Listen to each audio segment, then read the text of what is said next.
আসসালামু আলাইকুম। এখন শুনবেন সংবাদ শিরোনাম। বৈশাখের উত্তাপ ইলিশের মোকামে উপকূল থেকে পর্যাপ্ত যোগান না আসলেও ফ্রোজেন মাছে সয়লাব বাজার, দাম নিয়ে ক্রেতাদের অসন্তুষ্টি। 4 বছর পর ভারত থেকে গম আমদানি শুরু, এলসি খোলার প্রস্তুতি ইতিমধ্যেই নিচ্ছেন অনেকে, স্থানীয় বাজারে ইতিবাচক প্রভাবের আশা। উপসর্গ নিয়ে ময়মনসিংহ মেডিকেল আরো 2 শিশু মৃত্যু, বরিশাল সহ 2 সিটিতে মাসব্যাপী জরুরি এমআর টিকাদান কর্মসূচি শুরু। যুদ্ধের কারণে ঝুঁকিতে রফতানি আয় এবং রেমিটেন্স প্রবাহ, জানিয়েছেন তথ্যমন্ত্রী। বাংলাদেশ ব্র্যান্ডিং এও তরুণদের কাজে লাগানোর আহ্বান। এতক্ষণ শুনছিলেন সংবাদ শিরোনাম, এখন শুনবেন। দরজায় করা নাড়ছে পহেলা বৈশাখ। সার্বজনীন এই উৎসবের অন্যতম অনুষঙ্গ ইলিশের বাজার এখন বেজায় চড়া। 1 কেজি ওজনের মাছের দাম এখন হাঁকা হচ্ছে 3,000 টাকা, মিলছে নিষিদ্ধ জাটকাও। উপকূল অঞ্চল থেকে তেমন যোগান না আসলেও ফ্রোজেন মাছে সয়লাব রাজধানী পুরো বাজার। তবুও নাগালে নেই সাধারণের। ভাজা ইলিশ বাঙালির কাছে এটি কেবল খাবার নয়, বরং আভিজাত্য আর ঐতিহ্যের মিশেল। শুরু হয়ে গেছে বৈশাখের আমেজ। নামি দামি রেস্তোরাঁ থেকে অলিগলি খাবারের দোকানে মিলবে আকর্ষণীয় অফারে পান্তা ইলিশের প্যাকেজ। প্রশ্ন উঠেছে, জাটকা সহ ইলিশ শিকারে যখন নিষেধাজ্ঞা চলছে, তখন এর যোগান আসছে কোথা থেকে? রাজধানীতে ইলিশের যোগান আসে বরিশাল, ভোলা, পটুয়াখালী, চাঁদপুর, লক্ষ্মীপুর ও আশেপাশের জেলা থেকে। প্রতি বছরই কমছে উৎপাদন। গেল বছর দেশে 5 লাখ টন ইলিশ উৎপাদিত হয়। তবে বছরের এই সময়টাতে সাধারণত জাটকা সহ ইলিশ শিকার নিষিদ্ধ থাকে। তবুও থামিয়ে রাখা যায় না শিকারের প্রবণতা। নিষেধাজ্ঞা উপেক্ষা করেও তারপর জেলেরা আর্থিক সংকটে ঋণ কিস্তি মিস্তি আছে, সবকিছু মিলে তারপরও নিষেধাজ্ঞা অমান্য করে যাইতেছে, যা চাহিদা পরিমাণ মাছ পাইতেছে না। এতটুকু কাতলের ভুনাটা যদি না ধরেন, এতটুকু ইলিশের ভুনাটা কেন ধরেন? এটা নদী, এই নদী তো আপনার, এই নদী আমার, এই নদী আমাদের। তার বাধ্য হবে, যারা আইন অমান্য করবে তাদেরকে আইন মানাতে বাধ্য করে। রাজধানীর পাইকারি বাজারে 1 কেজি ওজনের ইলিশ বিক্রি হচ্ছে 2200 থেকে 2600 টাকায়। খুচরা দোকানে যা হাঁকা হচ্ছে 3000 টাকা। দোকানে দেখা মিলছে জাটকারও। যাত্রাবাড়ি পাইকারি বাজার থেকে রাজধানীর বিভিন্ন অঞ্চলে যাচ্ছে এসব ফ্রোজেন ইলিশ। চাঁদপুরতে বর্তমানে মাছ আসে না, চাঁদপুরের মাছ বর্তমান নাই, বাজারে নাই বলতেই চলে। এতটুকু চাঁদপুরের মাছ এই অভিযান চলতে আছে তো নদীতে, তাই দেখা গেছে কি ইলিশ মাছ তেমন একটা ধরা হয় না, ঠিক আছে, আর মাছও খুব কম, তাই এই কারণে দামটা একটু বেশি লোকাল মাছের ক্ষেত্রে। এটি সব আগের কিনা, এখন তার 1 কেজি ওজনের একটা ইলিশ কিনতে গেলে 3500 টাকা কেজি লাগবে, তাও নাই। ক্রেতারা বলছেন ইলিশ আর সীমিত আর মধ্য আয়ের মানুষের নাগালে নেই। উৎসবের সময় কিনতে যেও অনেকে হিমশিম খাচ্ছেন।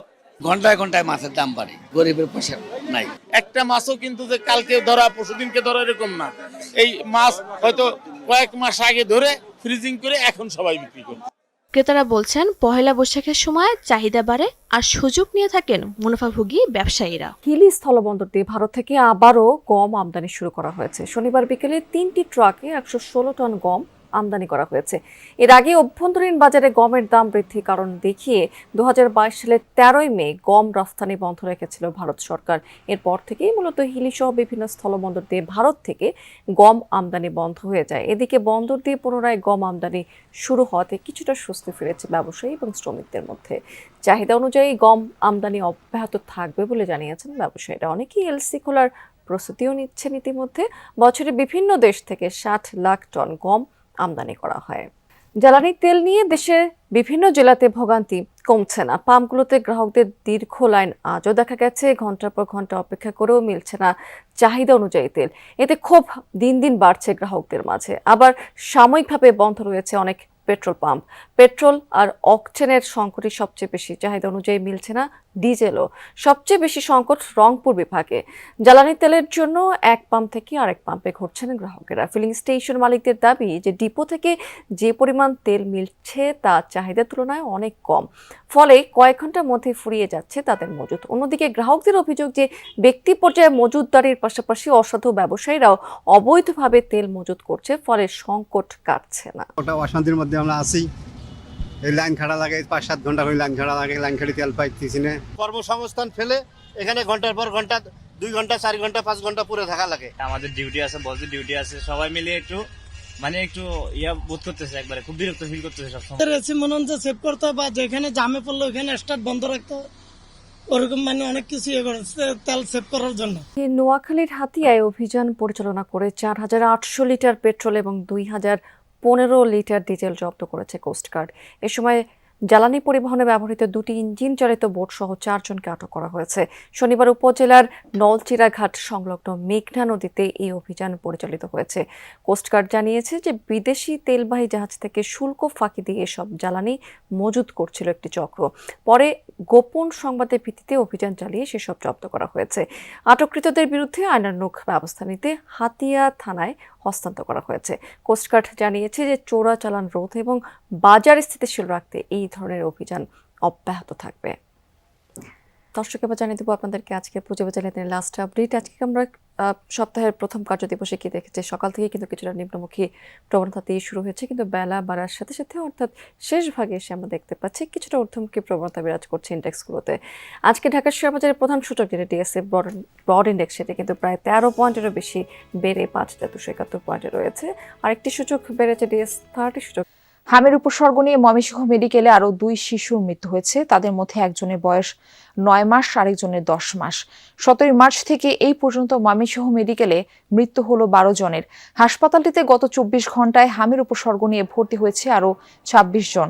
সুস্থ হয়ে বাড়ি ফিরেছে 28 জন। এদিকে রাজশাহী মেডিকেলে গত 24 ঘন্টায় নতুন করে 15 জন রোগী ভর্তি হয়েছে। এছাড়া বরিশাল ও চট্টগ্রাম মেডিকেল সহ দেশের বিভিন্ন জেলা হাসপাতালেও হাম ও হামের উপসর্গ নিয়ে রোগী ভর্তির সংখ্যা বেড়েই চলেছে। শয্যা সংকটে ওয়ার্ডের বাইরে বারান্দায় রেখেও রোগীদের চিকিৎসা দেওয়া হচ্ছে। এতে বাড়ছে সংক্রমণ ঝুঁকি। হামের প্রাদুর্ভাব প্রতিরোধে ময়মনসিংহ ও বরিশাল সিটি কর্পোরেশন এলাকায় শুরু হয়েছে মাসব্যাপী জরুরি এমআর টিকাদান কর্মসূচি। সকালে ময়মনসিংহ নগর ভবনের সামনে টিকাদান কর্মসূচি উদ্বোধন করেন সিটি কর্পোরেশনের প্রশাসক রুকনুজ্জামান রোকন। কার্যক্রম পরিচালনার জন্য নগরীতে মোট 70টি টিকাদান কেন্দ্র স্থাপন করা হয়েছে। প্রয়োজন অনুযায়ী অতিরিক্ত টিমও যুক্ত করা হবে। এই কর্মসূচির আওতায় 6 মাস থেকে 59 মাস বয়সী 58,668 জন শিশুকে টিকা দেওয়ার লক্ষ্য নির্ধারণ করা হয়েছে। চলতি বছরের মার্চ থেকে এখন পর্যন্ত ময়মনসিংহ সিটি কর্পোরেশন এলাকায় হাম রুবেলা শনাক্ত হয়েছে 14 জনের। আমাদের প্রায় 60,000 শিশুকে টিকা আওতায় আনা হবে সিটি কর্পোরেশনে। যদি আর বাইরে কেউ থাকে সেও দিতে পারবে। আমরা ইতিমধ্যে আমাদের 70টা টিম করে দিয়েছি, দুজন করে। আমরা একজন করে পোর্টার দিয়েছি 33টা ওয়ার্ডে, একজন করে সুপারভাইজার দিয়েছি। এদিকে সকালে বরিশাল নগরের মল্লিকা কিন্ডারগার্টেন স্কুলে মাসব্যাপী টিকাদান কর্মসূচির উদ্বোধন করেন সিটি কর্পোরেশনের প্রশাসক বিলকিস আক্তার জাহান শিরিন। এই ক্যাম্পেইনে 42,210 জন শিশুকে টিকা দেওয়ার লক্ষ্য নির্ধারণ করা হয়েছে। পর্যায়ক্রমে নগরীর মোট 30টি ওয়ার্ডে চালু হবে এই হামের টিকাদান কর্মসূচির খবর